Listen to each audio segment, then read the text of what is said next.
మీ మోకాల నొప్పులకు ఎటువంటి సర్జరీ లేకుండా ఎపియాన్ పెయిన్ క్లినిక్ అందిస్తున్న అత్యాధునిక చికిత్స. బికాస్ కొంతమంది అంటారు ఫర్ ఎగ్జాంపుల్ పెసరపప్పుతో నువ్వు అట్ల వేసుకుంటే మంచిది ప్రోటీన్ అంటారు. బట్ 2 అట్లు వేసుకుంటే దానిలో వచ్చేదో 4, 10, 8, 6 గ్రాములు ప్రోటీన్ వస్తుంది. ఒక కోడిగుడ్డు తింటే వెంబడే వచ్చేస్తుంది 8, 6, 7 గ్రాముల ప్రోటీన్. అట్లనే కాదు, ఇప్పుడు pulses and meat products 2 different things. Meat మనకు daily requirement 60 grams average sir, 60 లేకపోతే యావరేజ్ పర్ కిలో అంత అవసరం లేదు. అవన్నీ మర్చిపోండి, అవన్నీ మనకు ఎవరు గుర్తుంటాయి అన్నీ యావరేజ్గా సింపుల్. అంటే సింపుల్, యువర్ ఫిష్ సైజ్ అది 60 grams. వేరే పప్పు ఇవన్నీ ఉన్నాయి కదా, వెజిటబుల్ ఆరిజిన్ ఒకటి, అవి డబుల్ ద అమౌంట్ అంతే, అంతకంటే ఏం డిఫరెన్స్ లేదు. అది ఇన్ ఏ డే. కాబట్టి మీ పెసలు అయితే ఏముండదు, పెసలు టేస్ట్ బాగుంటుంది. దాన్ని చుట్టూ ఉండే అది తీసేస్తుంటాం, ఏది దాన్ని పొట్టు తీస్తే ఎట్లా ఫైబర్ పోతుంది, ఫైబర్ అట్లే ఉండాలి. వైటమిన్ B12 కూడా పోతుంది కదా, అన్నీ పోతాయండి. ఇప్పుడు B12 అన్నీ యాల్యూరాన్ లేదు రైస్లో ఉన్నాయి. అందువల్ల ఉప్పుడు బియ్యం అనేది ఉడకబెట్టేసేసి దాన్ని తీసేసి తినేవాళ్ళు, అవి బాగానే ఉన్నాయి. చాలా కొంత బెటర్ దాన్ని అట్లీస్ట్ విటమిన్స్ అన్నీ ఉన్నాయి. దీంట్లో ఏమీ లేవు, మొత్తం పోయినాయి. మనం అదే మీరు స్లో రిలీజా ఇదని ఫుడ్స్ మీరు సరే మీట్లోను ఎగ్స్లోనండి. ఎగ్స్ కూడా all the dairy is inflammation to the body. Meet ఇవన్నీ ఏం చేస్తుంటాయి, యాంటీబయాటిక్స్. చాలా ఫోర్స్డ్ ఎన్వైరన్మెంట్స్లో వాటిని వదిలేస్తున్నాం. అవి they can the cancers meat on its own cause cancers. Western world అంతా ఎందుకు క్యాన్సర్ వాళ్ళు కోలాన్ అంతా బికాస్ ఆఫ్ మీట్. అందరికీ తెలుసు కానీ మీట్ని ప్రొపగేట్ చేస్తారు, ఎందుకంటే meet industry is powerful, money అంతే. కానీ శాకాహారం బెటర్ అంటారు 100%. వాళ్ళు ఒకసారి ఒక డాక్యుమెంటరీ గడ్డ చేసేసారు వీగన్స్ వాళ్ళు వీగన్ కంప్లీట్ అవాయిడింగ్ ఇది. 34-year లేడీ ఒలింపిక్ కదా, 38 years నెక్స్ట్ ఒలింపిక్ ఉండదు. నా వల్ల కాదు అనుకునేది. At time she turn vegan. By 38 she won the Olympic. ఏమంటే బాడీ లైట్ అయిపోయింది, ఇన్ఫ్లమేషన్ బాడీ లేదు, energy levels are high. Therefore, it's totally different. మనం కాన్సెప్ట్ కంప్లీట్గా మార్చుకునేసి ఇవన్నీ ప్రాసెస్డ్ ఫుడ్స్ ఇవన్నీ తీసేసేసి అండ్ డైరీ కూడా చాలా వరకు తీసేస్తున్నాయి. డైరీ కూడా ఇప్పుడు చాలా పెద్ద ఒక విధమైన మెటబాలిక్ చేంజ్ తీసుకొస్తుంది. పిల్లల్లో ఎర్లీ ప్యూబర్టీ వచ్చేస్తుంది అని చెప్తారు. అది హార్మోన్స్ ఆవులకి ఇచ్చే హార్మోన్స్ అవి కూడా. సో దానివల్ల అసలు అంటే ఒకలా చూస్తే అంటే తప్పు పూర్తిగా మనది కూడా కాదు సార్. అంటే మనదంటే కన్జ్యూమర్స్ నేను చెప్పేది. బికాజ్ చుట్టూ ఉండే జెనెటిక్ మోడిఫికేషన్స్ ఏవైతే అవుతున్నాయో వాటితో మనం కోపప్ కాలేకపోతున్నాం. ఏం తినాలి అర్థం కాదు, ఎంత తినాలని. మీరు ఏది తినాలనుకునేప్పటికి వేరే న్యూ రూల్స్ తెచ్చేస్తారు. అంటే మనకి గ్రీడ్ అండ్ యావరేజ్ ఇది మనం కంట్రోల్ చేస్తుంది. ఒరే మనకి మితంగా ఉంటే చాలు, మితంగా సంపాదించుకోవాలని లేదు కదా. వాడు మొత్తం సంపాదించాలంటే ఏమో చేస్తారు. ఇప్పుడు చూడు, మీరు ఫ్రూట్స్గా తినాలనుకుంటారు, ఫ్రూట్స్ పోతే ఇప్పుడు మొన్న వాడు ఇంజెక్ట్ చేస్తాడు కెమికల్స్. అవును, అది తీయగా ఉండడానికి ఎర్రగా ఉండడానికి చేసేసారు. పుచ్చకాయ, మామిడి పండ్లు అన్నీ చేసేసారు, కార్బైడ్ అటు పెట్టి పండిస్తారు. వెజిటబుల్స్ అనుకో మంచి అని చెప్పాను కదా ఇంతవరకు, దానికి ఎన్నో అమౌంట్ ఆఫ్ పెస్టిసైడ్స్ చేస్తాను, ఎస్పెషల్లీ క్యాబేజ్ అండ్ కాలీఫ్లవర్లో. లేకుంటే అవి గ్రో కాలేవంట. 12 times the norm ఉండదు. కాబట్టి we are being fed with useless foods. కానీ but the thing is that's what in the environment we have. అదే అందులో మనం ఏం చేయొచ్చో చూసుకోవచ్చు అంతవరకు. దానికి ఎడ్యుకేషన్ చేయాలా, government bodies also have to influence. ఇప్పుడు యూరోప్లో నిలిపేసేసారు కదా pesticides, most of them are banned. ఆ బ్యాండ్ అయినట్టు ఆ దేశాల్లో మనకు అమ్ముతారు, మనం కొనుక్కొని వాడుకుంటుంటాం. This is what it is.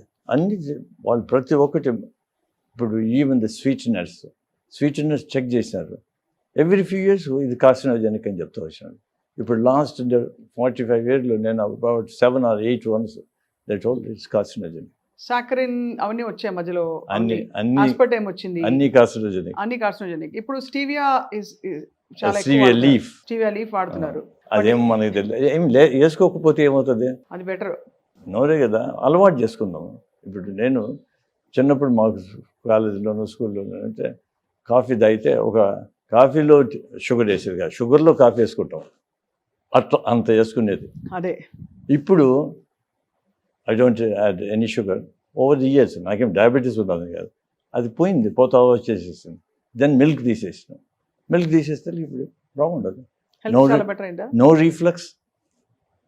Coffee తాగుతూనే రీఫ్లక్స్ మొదలు వచ్చేది. మరి ఇది ఎందుకు వస్తుంది అనుకుంటాను, అది తీసేసాను, మిల్క్ ఇమ్మీడియట్ గా. సో మీకు లాక్టోస్ ఇంటాలరెన్స్ అనుకోవాలా? అట్లా that has Casein nothing to intolerance. That has nothing to do with it. It just milk వల్ల Most వచ్చే many people become lactose intolerant with age also. Some are already intolerant. అది వేరే. కానీ వాటి యొక్క అనర్థాలు చాలా ఉన్నాయి. డైరీ పాలల్లో ఉండే And పెరుగు అట్లీస్ట్ బెటర్, ఎందుకంటే fermented. Fermented, therefore you have the all Probiotics. lactobacilli ఇవన్నీ ఉన్నాయి కదా, అవి మనకు హెల్ప్ చేస్తాయి గట్ బ్యాక్టీరియా. కానీ అంత అబ్జార్బ్ కాదు కదా, దాంట్లో కొంత పోతుంది.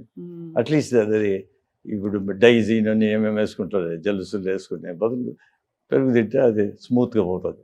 అవును కదా సార్, అది పాత పద్ధతులు కొన్ని. ఇప్పుడు పొద్దున్నే కుండలో మనం చక్కగా అంటే రాత్రే మిగిలిపోయిన అన్నం పెట్టి కొంచెం నీళ్లు పోసి మజ్జిగేసి ఉల్లిపాయ ముక్కేసి తినమని చెప్తున్నారు. హైలీ చాలా బాగుంటుంది, మంచిది హెల్త్. మంచిదే, but that also is carbohydrate. You have to think about it. ఎంత తినాలనేది ఆలోచించాలి. అదే కొద్దిగా కొంతగా తినేస్తే నీళ్ళు ఎక్కువ తాగేసేస్తే దాంట్లో ఫర్మెంటేషన్ ఉంటుంది.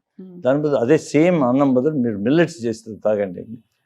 అన్నం బదులు మిల్లెట్స్ వేసుకుంటే మిల్లెట్స్ వేసి 12 hours చేశారనుకో, మీరు గంజి అంబలి అని మీకు తెలిసి ఉంటుంది చిన్నప్పటి నుంచి, అంబలే అంటారు ఆడ ఇక్కడ నార్త్లో. అవును, అది తాగండి, బ్రహ్మాండంగా ఉంటుంది. తెల్లవారు తాగుతానే ఇంకేం అవసరం లేదు సాయంత్రం వరకు మీకు.